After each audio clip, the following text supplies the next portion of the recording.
ದುಂಡು ಮೇಜಿನ ಸಮ್ಮೇಳನಗಳು. ಈ ಒಂದು 1930ರಿಂದ 1932ರವರೆಗೆ 3 ದುಂಡು ಮೇಜಿನ ಸಮ್ಮೇಳನಗಳು ಈ ಒಂದು ಭಾರತದಲ್ಲಿ ಸಂವಿಧಾನಾತ್ಮಕ ತಿದ್ದುಪಡಿಗಳನ್ನು ಚರ್ಚಿಸಲು ಈ ಒಂದು ಬ್ರಿಟಿಷ್ ಸರ್ಕಾರ ಏರ್ಪಡಿಸಿದಂತಹ ಸಮಾಲೋಚನೆಗಳ ಒಂದು ಸರಣಿಯಾಗಿದೆ. ಅಂದರೆ ಈ 3 ದುಂಡು ಮೇಜಿನ ಸಮ್ಮೇಳನಗಳು ಭಾರತದಲ್ಲಿನ ಸಾಂವಿಧಾನಿಕ ಸುಧಾರಣೆಗಳನ್ನು ಚರ್ಚಿಸಲು ಬ್ರಿಟಿಷ್ ಸರ್ಕಾರ ಮತ್ತು ಭಾರತೀಯ ರಾಜಕೀಯ ವ್ಯಕ್ತಿಗಳು ಆಯೋಜಿಸಿದಂಥ ಶಾಂತಿ ಸಮ್ಮೇಳನಗಳ ಸರಣಿಗಳು ಆಗಿದ್ದವು. ಇವು ಅಂದರೆ ಈ ಒಂದು ದುಂಡು ಮೇಜಿನ ಸಮ್ಮೇಳನಗಳು ನವೆಂಬರ್ 1930ರಲ್ಲಿ ಪ್ರಾರಂಭವಾಗಿ ಡಿಸೆಂಬರ್ 1932ರಲ್ಲಿ ಕೊನೆಗೊಂಡವು. ಅಂದ ಮೇಲೆ ಮೊಹಮ್ಮದ್ ಅಲಿ ಜಿನ್ನಾ ಅವರು ವೈಸ್ರಾಯ್ ಲಾರ್ಡ್ ಇರ್ವಿನ್ ಮತ್ತು ಪ್ರಧಾನಿ ರಾಮ್ಸೆ ಮ್ಯಾಕ್ಡೊನಾಲ್ಡ್ ಅವರಿಗೆ ನೀಡಿದಂಥ ಶಿಫಾರಸಿನ ಮೇರೆಗೆ ಮತ್ತು 1930ರ ಮೇ ತಿಂಗಳಲ್ಲಿ ಸೈಮನ್ ಆಯೋಗ ಮಂಡಿಸಿದ ವರದಿಯ ಶಿಫಾರಸಿನಿಂದಾಗಿ ಈ ಒಂದು ಸಮ್ಮೇಳನಗಳನ್ನು ನಡೆಸಲಾಗಿತ್ತು ಎಂದು ತಿಳಿದು ಬರುತ್ತದೆ. ಈ ಒಂದು ದುಂಡು ಮೇಜಿನ ಸಮ್ಮೇಳನಗಳಲ್ಲಿ BR Ambedkar, Jinnah, sir Tej Bahadur Sapru, VS Srinivas Shastri, sir Mohammad Zafarullah Khan, KT Paul ಮತ್ತು ಮೀರಾಬೇನ್ ಅವರು ಭಾರತದಿಂದ ಈ ಒಂದು ಸಮ್ಮೇಳನಗಳಲ್ಲಿ ಭಾಗವಹಿಸಿದಂಥ ಪ್ರಮುಖ ವ್ಯಕ್ತಿಗಳು ಆಗಿದ್ದಾರೆ. ಈ ಒಂದು ದುಂಡು ಮೇಜಿನ ಸಮ್ಮೇಳನಗಳು ಭಾರತೀಯ ಮತ್ತು ಬ್ರಿಟಿಷ್ ರಾಜಕೀಯ ಪಕ್ಷಗಳ ನಡುವೆ ಪರಿಹರಿಸಲಾಗದಂಥ ಗಮನಾರ್ಹ ಭಿನ್ನಾಭಿಪ್ರಾಯಗಳು ಇದ್ದವು. ಅಂದ ಮೇಲೆ ಈ ಒಂದು ಸಮ್ಮೇಳನದಲ್ಲಿ ಪ್ರಮುಖವಾಗಿ ಚರ್ಚಿಸಲಾದಂಥ ವಿಷಯವೆಂದರೆ ಸಂವಿಧಾನ ಮತ್ತು ಭಾರತಕ್ಕೆ ಸಂಬಂಧಿಸಿದಂಥ ವಿಷಯಗಳು ಆಗಿದ್ದು, ಈ ಒಂದು 1930ರಿಂದ 32ರವರೆಗೆ ನಡೆದಂಥ ಈ 3 ದುಂಡು ಮೇಜಿನ ಸಮ್ಮೇಳನಗಳನ್ನು ಒಂದೊಂದಾಗಿ ನೋಡೋಣ. ಮೊದಲಿಗೆ ಮೊದಲನೇ ದುಂಡು ಮೇಜಿನ ಸಮ್ಮೇಳನ.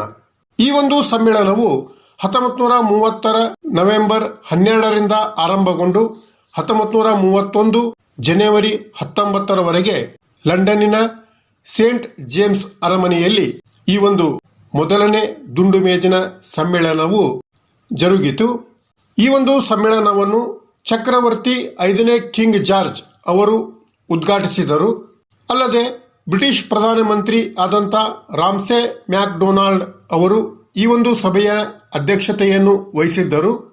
ಅಲ್ಲದೆ ಈ ಒಂದು ಸಮ್ಮೇಳನದಲ್ಲಿ ಒಟ್ಟು 89 ಪ್ರತಿನಿಧಿಗಳು ಭಾಗವಹಿಸಿದ್ದು, 57 ಪ್ರತಿನಿಧಿಗಳು ಬ್ರಿಟಿಷ್ ಭಾರತವನ್ನು ಪ್ರತಿನಿಧಿಸಿದರೆ 15 ಪ್ರತಿನಿಧಿಗಳು ದೇಶೀಯ ಸಂಸ್ಥಾನಗಳನ್ನು ಹಾಗೂ ಉಳಿದ 16 ಮಂದಿ ಬ್ರಿಟನ್ನಿನ ರಾಜಕೀಯ ಪಕ್ಷಗಳ ಪ್ರತಿನಿಧಿಗಳು ಆಗಿದ್ದರು. ಅಲ್ಲದೆ ಮೈಸೂರಿನ ದಿವಾನರಾದಂಥ ಸರ್ ಮಿರ್ಜಾ ಇಸ್ಮಾಯಿಲರು ಸಹ ಈ ಒಂದು ಚಕ್ರಗೋಷ್ಠಿಯಲ್ಲಿ ಅಂದರೆ ಸಮ್ಮೇಳನದಲ್ಲಿ ಭಾಗವಹಿಸಿದ್ದರು ಎಂದು ತಿಳಿದು ಬರುತ್ತದೆ.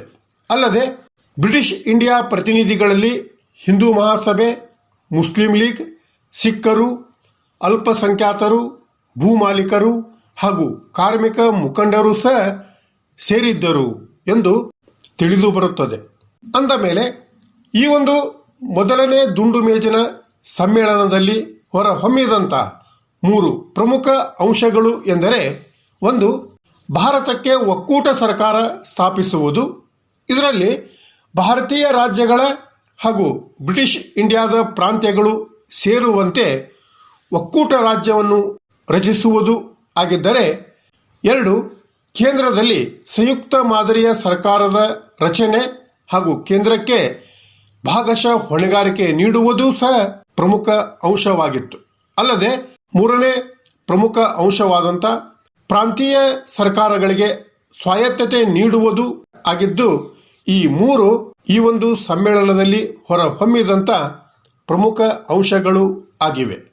ಅಂದ ಮೇಲೆ ಈ ಒಂದು ಮೊದಲನೇ ದುಂಡು ಮೇಜಿನ ಸಮ್ಮೇಳನದ ಒಟ್ಟಾರೆ ಫಲಿತಾಂಶ ಏನೆಂದು ನಾವು ನೋಡಿದಾಗ, ಭಾರತದ ರಾಷ್ಟ್ರೀಯ ಕಾಂಗ್ರೆಸ್ ಸಭೆಯನ್ನು ಬಹಿಷ್ಕರಿಸಿದ್ದರಿಂದ ಭಾರತೀಯ ವಿಚಾರಗಳ ಬಗ್ಗೆ ಸಮ್ಮೇಳನವನ್ನು ನಡೆಸುತ್ತಿದ್ದುದನ್ನು ರಾಮ ನಿಲ್ಲದೆ ರಾಮಲೀಲಾ ಪ್ರಸಂಗವನ್ನು ವೇದಿಕೆಯ ಮೇಲೆ ತಂದಂತಾಗಿತ್ತು ಅಂತ ಹೇಳುವುದಲ್ಲದೆ ಕಾಂಗ್ರೆಸ್ನ ಗೈರು ಹಾಜರಿಯಲ್ಲಿ ಯಾವುದೇ ಪ್ರಮುಖ ನಿರ್ಧಾರಗಳನ್ನು ಕೈಗೊಳ್ಳಲು ಈ ಒಂದು ಮೊದಲನೇ ದುಂಡು ಮೇಜಿನ ಸಭೆ ವಿಫಲವಾಯಿತು ಎಂದು ತಿಳಿದು ಬರುತ್ತದೆ. ಅಲ್ಲದೆ ಈ ಒಂದು ಸಭೆಯಲ್ಲಿ ಕೋಮು ಸಮಸ್ಯೆ ಎದುರಾಯಿತು. ಭಾರತದ ದೇಶೀಯ ರಾಜಪ್ರತಿನಿಧಿಗಳು ಭಾರತದ ಒಕ್ಕೂಟ ರಚನೆಯಿಂದ ತಮ್ಮ ಹಿತಾಸಕ್ತಿಗೆ ಧಕ್ಕೆ ಉಂಟಾಗುವುದೆಂದು ಭಾವಿಸಿ ಈ ಒಂದು ಒಕ್ಕೂಟ ಸರ್ಕಾರವನ್ನು ವಿರೋಧಿಸಿದರು. ಮುಸ್ಲಿಂ ಪ್ರತಿನಿಧಿಗಳು ಪ್ರತ್ಯೇಕ ಮತೀಯ ಪ್ರಾತಿನಿಧ್ಯ ನೀಡಲೇಬೇಕೆಂದು ಪಟ್ಟು ಹಿಡಿದರು. ಅಲ್ಲದೆ ಮೊಹಮ್ಮದ್ ಅಲಿ ಜಿನ್ನಾ ತಮ್ಮ 14 ಅಂಶಗಳ ಬೇಡಿಕೆಗಳ ಈಡೇರಿಕೆಗಾಗಿ ಹೋರಾಟ ನಡೆಸಲು ಮುಂದಾದರು. ಅಲ್ಲದೆ ಡಾಕ್ಟರ್ ಬಿ.ಆರ್. ಅಂಬೇಡ್ಕರ್ ಅವರು ಹರಿಜನರಿಗೆ ಪ್ರತ್ಯೇಕ ಮತಕ್ಷೇತ್ರ ನೀಡುವಂತೆ ಒತ್ತಡ ಹೇರಿದರು ಎಂದು ತಿಳಿದು ಬರುತ್ತದೆ. ಈ ಒಂದು ಮತೀಯ ಭಿನ್ನಾಭಿಪ್ರಾಯದಿಂದಾಗಿ ಈ ಒಂದು ಮೊದಲನೆಯ ದುಂಡು ಮೇಜಿನ ಸಭೆಯನ್ನು ಮುಂದೂಡಲಾಯಿತು. ಆದ್ದರಿಂದ ಕೋಮು ಸಮಸ್ಯೆಯ ಕಾರಣದಿಂದಾಗಿ ಈ ಒಂದು ಮೊದಲನೇ ದುಂಡು ಮೇಜಿನ ಸಮ್ಮೇಳನವು ವಿಫಲಗೊಂಡಿತು ಎಂದು ತಿಳಿದು ಬರುತ್ತದೆ.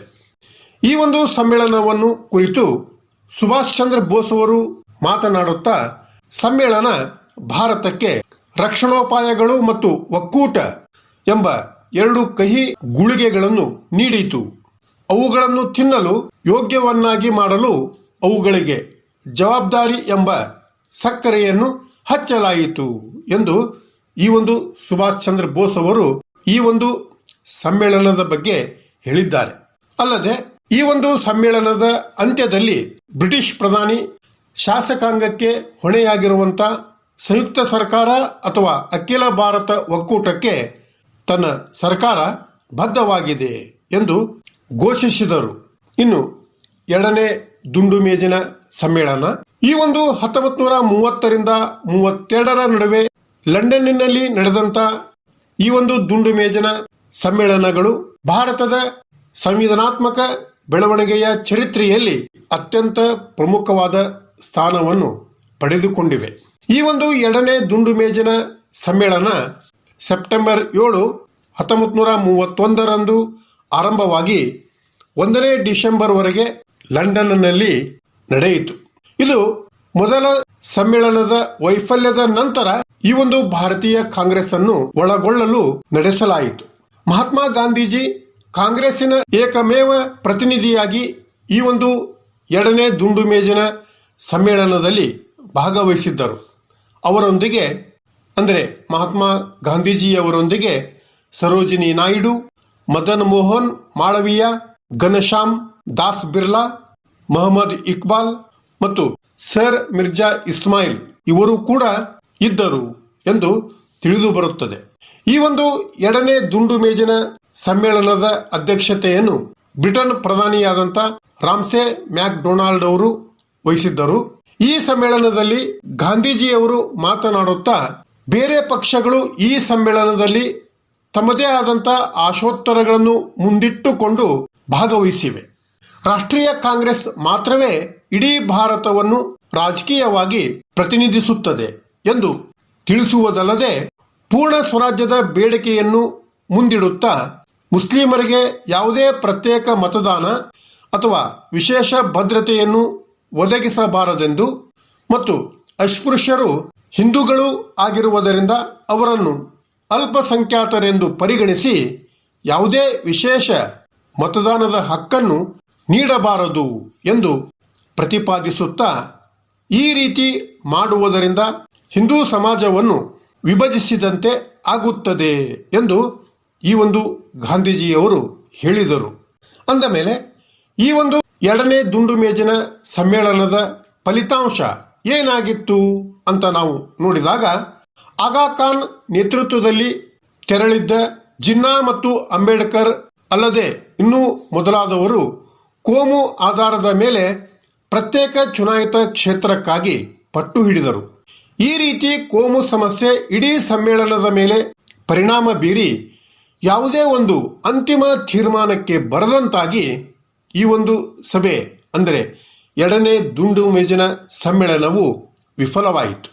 ಅಲ್ಲದೆ ಈ ಒಂದು ಸಮ್ಮೇಳನಕ್ಕೆ ಮೊದಲು ಗಾಂಧಿ ಇರ್ವಿನ್ ಒಪ್ಪಂದದ ಭಾಗವಾಗಿ ನಾಗರಿಕ ಅಸಹಕಾರ ಚಳುವಳಿಯನ್ನು ಸ್ಥಗಿತಗೊಳಿಸಲು ಗಾಂಧಿಯವರಿಗೆ ಒತ್ತಾಯಿಸಲಾಯಿತು ಮತ್ತು ತಪ್ಪಿತಸ್ಥ ಕೈದಿಗಳನ್ನು ಹೊರತುಪಡಿಸಿ ಇತರ ಕೈದಿಗಳನ್ನು ಬಿಡುಗಡೆ ಮಾಡುವುದಾಗಿ ತಿಳಿಸಲಾಯಿತು. ಇದರಿಂದ ಗಾಂಧಿ ನಿರಾಶೆಗೊಂಡು ಸಮ್ಮೇಳನದಿಂದ ಬರಿಗೈಯಲ್ಲಿ ಮರಳಿದರು. ಅಲ್ಲದೆ ಎಂ.ವಿ. ಪಾಲಿಯವರ ಅಭಿಪ್ರಾಯದಂತೆ ಗಾಂಧೀಜಿಯವರು ತರ್ಕಬದ್ಧ ಪ್ರಭಾವ ಮತ್ತು ಪೂರ್ಣವಾದದ ಮೂಲಕ ಕೇಳಿದಂತ ಪೂರ್ಣ ಸ್ವರಾಜ್ಯದ ಕೂಗು ಸಂತೆಯ ಗದ್ದಲದಲ್ಲಿ ಕೂಗಿದಂತಾಯಿತು. ಗಾಂಧೀಜಿಯವರು ಭ್ರಮ ನಿರಸನಗೊಂಡು ಬರಿಗೈಯಲ್ಲಿ ಭಾರತಕ್ಕೆ ಹಿಂದಿರುಗಿದರು ಎಂದು ತಿಳಿದು ಬರುತ್ತದೆ. ಇನ್ನು ಮೂರನೇ ದುಂಡು ಮೇಜಿನ ಸಮ್ಮೇಳನ. ಈ ಒಂದು ಮೂರನೇ ದುಂಡು ಮೇಜಿನ ಸಮ್ಮೇಳನ ಅಥವಾ ಪರಿಷತ್ತು 1932 ನವೆಂಬರ್ 17ರಂದು ಪ್ರಾರಂಭವಾಗಿ 1932 ಡಿಸೆಂಬರ್ 24ರವರೆಗೂ ಲಂಡನ್ನಿನಲ್ಲಿ ನಡೆದು ಮುಕ್ತಾಯವಾಯಿತು. ಈ ಒಂದು ಎರಡನೇ ದುಂಡು ಮೇಜಿನ ಸಮ್ಮೇಳನ ಯಾವುದೇ ಫಲವನ್ನು ಕೊಡದೇ ಇದ್ದುದರಿಂದ ಮೂರನೇ ದುಂಡು ಮೇಜಿನ ಸಮ್ಮೇಳನವನ್ನು ಕರೆಯುವುದು ಅವಶ್ಯಕವಾಯಿತು. ಸರ್ಕಾರದ ಹೌದಪ್ಪಗಳ ಸಭೆ ಎಂದು ಕರೆಯಲ್ಪಟ್ಟಿರುವ ಇದು ನೆಪ ಮಾತ್ರಕ್ಕೆ ನಡೆದಂತ ಸಮ್ಮೇಳನವಾಗಿತ್ತು. ಕಾಂಗ್ರೆಸ್ ಅನ್ನು ಕಾನೂನು ಬಾಹಿರ ಸಂಸ್ಥೆ ಎಂದು ಘೋಷಿಸಿ ಗಾಂಧಿ ಮತ್ತು ಮತ್ತಿತರ ಕಾಂಗ್ರೆಸ್ ನಾಯಕರನ್ನು ಸರ್ಕಾರ ಬಂಧಿಸಿದ್ದರಿಂದ ಈ ಸಮ್ಮೇಳನದಲ್ಲಿ ಭಾರತೀಯ ರಾಷ್ಟ್ರೀಯ ಕಾಂಗ್ರೆಸ್ ಭಾಗವಹಿಸಿರಲಿಲ್ಲ. ಇಂಗ್ಲೆಂಡಿನ ಲೇಬರ್ ಪಕ್ಷವೂ ಸಹ ಈ ಒಂದು ಸಮ್ಮೇಳನದಲ್ಲಿ ಭಾಗವಹಿಸಿರಲಿಲ್ಲ. ಅಲ್ಲದೆ ಪಂಜಾಬಿನ ಸಿಖ್ಖರು ಸಹ ಈ ಒಂದು ಸಮ್ಮೇಳನವನ್ನು ಬಹಿಷ್ಕರಿಸಿದ್ದರು. ಈ ಸಮ್ಮೇಳನಕ್ಕೆ ಭಾರತದಿಂದ ಬ್ರಿಟಿಷ್ ಅಧಿಕಾರವನ್ನು ಒಪ್ಪಿಕೊಂಡಿದ್ದಂಥ ವಿಶ್ವಸನೀಯ 46 ಪ್ರತಿನಿಧಿಗಳನ್ನು ಮಾತ್ರ ಆಮಂತ್ರಿಸಲಾಗಿತ್ತು. ಅಂದರೆ ಇದರಲ್ಲಿ ಭಾಗವಹಿಸಿದ್ದ ಸದಸ್ಯರುಗಳು ಸರ್ಕಾರದ ಬಟ್ಟಂಗಿಗಳು ಆಗಿದ್ದರು ಎಂದು ತಿಳಿದು ಬರುತ್ತದೆ. ಅಲ್ಲದೆ ಈ ಒಂದು ಮೈಸೂರಿನ ದಿವಾನ್ ಮಿರ್ಜಾ ಇಸ್ಮಾಯಿಲರು ಮೈಸೂರು ಸಂಸ್ಥಾನದ ಪರವಾಗಿ ಈ ಒಂದು ಸಮ್ಮೇಳನದಲ್ಲಿ ಭಾಗವಹಿಸಿದ್ದರು. ಅಲ್ಲದೆ ತೇಜ್ ಬಹದ್ದೂರ್ ಸಫ್ರು ಮತ್ತು ಡಾಕ್ಟರ್ ಬಿ.ಆರ್. ಅಂಬೇಡ್ಕರ್ ಅವರು ಈ ಮೂರು ದುಂಡು ಮೇಜಿನ ಸಮ್ಮೇಳನಗಳಲ್ಲಿ ಭಾಗವಹಿಸಿದಂತ ಪ್ರಮುಖರು ಆಗಿದ್ದರು. ಈ ಒಂದು ಮೂರನೇ ದುಂಡು ಮೇಜಿನ ಸಮ್ಮೇಳನದ ಕಾರ್ಯಕಲಾಪಗಳು ನಿಗದಿಗೊಳಿಸಿದ ರೀತಿಯಲ್ಲಿ ಜರುಗಿದವು. ಭಾರತಕ್ಕೆ ಸಾಂವಿಧಾನಿಕ ಸುಧಾರಣೆಗಳನ್ನು ಜಾರಿಗೊಳಿಸುವುದು ಈ ಒಂದು ಸಮ್ಮೇಳನದ ಅಂದರೆ ಮೂರನೇ ದುಂಡು ಮೇಜಿನ ಸಮ್ಮೇಳನದ ಮುಖ್ಯ ಉದ್ದೇಶವಾಗಿತ್ತು. ಈ ಒಂದು ಸಮ್ಮೇಳನದಲ್ಲಿ ಚರ್ಚೆಗೆ ಬಂದಂತ ವಿಷಯಗಳು ಎಂದರೆ ಮತೀಯ ತೀರ್ಪು ಮತ್ತು ಅದರ ಪರಿಣಾಮಗಳು. ಅಲ್ಲದೆ ಎರಡನೇ ದುಂಡು ಮೇಜಿನ ಸಮ್ಮೇಳನದಲ್ಲಿ ರಚಿಸಲಾಗಿದ್ದಂಥ ಸಮಿತಿ ಮತ್ತು ಉಪ ಸಮಿತಿಗಳ ಕಾರ್ಯವೈಖರಿ ಇನ್ನೂ ಮುಂತಾದವುಗಳು ಈ ಒಂದು ಸಮ್ಮೇಳನದಲ್ಲಿ ಚರ್ಚಿಸಿದಂಥ ವಿಷಯಗಳು ಆಗಿದ್ದವು.